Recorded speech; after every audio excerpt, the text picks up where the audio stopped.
l'un de tes compagnons d'armes m'a adressé ce message le jour de ta mort, sans mots. Et je lis tes derniers mots. Tu fais la tournée des escrimeurs? Nicolas, je t'ai vu escrimeur à une seule occasion dans la salle du Sacré-Cœur à Sion. Ce sport, je ne le connais pas, mais je l'ai aimé parce que c'était le tien.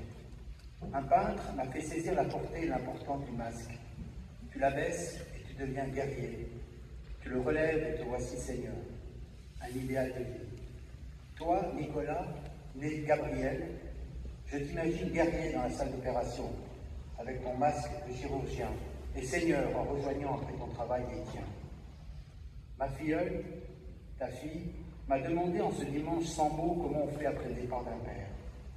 Peut-on rester sans mots face à cette question?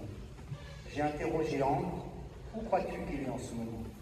Elle m'a répondu, il est où l'on croit qu'il se trouve. Et j'ai su alors où il était. Il est très exactement là dans mon cœur, pas ailleurs. Alors, comment fait-on après la mort d'un être cher?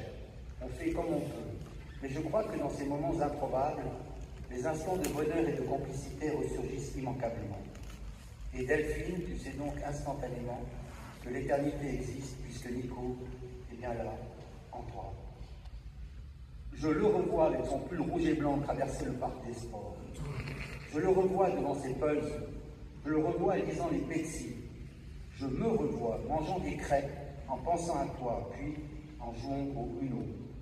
Je le revois maniant la scie pour construire un chalet miniature dans un pré de Marguerite. Je le revois me disant avec sérieux, tu sais, je fais aujourd'hui dans la salle d'opération ce que j'aimais faire enfant. Je te revois jouant au baby-foot. Je le revois manier la raquette de ping-pong. Je le revois à la rue du Pont d'Arbre, à Genève, mangeant mes pâtes au thon. Et surtout, je le revois en juillet 1976, sur le quai de la gare à Sion, à mon retour des États-Unis. Je le revois ne le reconnaissant pas. Le monde change si vite. Je me revois dans notre chambre à la rue des Collines. Je me revois chez les Louveteaux. Je me revois chez Claude. Je nous revois sur les courts de tennis. Je nous revois dans un bar à Martigny lorsqu'il m'a présenté Isabelle. Je nous revois achetant ensemble une première moto malgré l'interdiction formelle de notre père. Je t'imagine blessé dans cet accident de la route peu après, au carrefour de la Metz. Je n'ai pas connu Boston, ni les hôpitaux universitaires, ni les escapades à ski, ni la patrouille des glaciers, ni les virées en hélicoptère, ni les bistouris, ni plein de choses.